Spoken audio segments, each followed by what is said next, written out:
Mayang akui kini kebal hujatan karena sudah makanan sehari-hari. Mayang sudah tidak kaget lagi dihujat karena sudah menjadi makanan sehari-hari.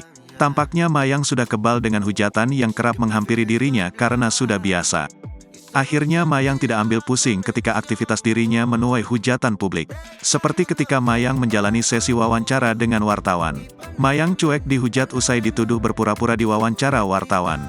Adik mendiang Vanessa Angel ini menyebut bahwa dirinya memang benar-benar diwawancarai wartawan saat itu. Hanya saja pihak wartawan merekamnya menggunakan ponsel, alih-alih kamera. Mayang pun hanya tertawa saat menanggapi tudingan pura-pura diwawancara. Nggak kaget, tapi lucu, malah konyol, berita apa sih kita malah ketawa-ketawa. Netizen saja nggak ngerti, ungkapnya. Lebih lanjut, Mayang mengaku tak mau ambil pusing dengan hujatan yang terus menerpanya. Menurutnya dia sudah terbiasa dengan hal tersebut bahkan menyebutnya sebagai makanan sehari-hari.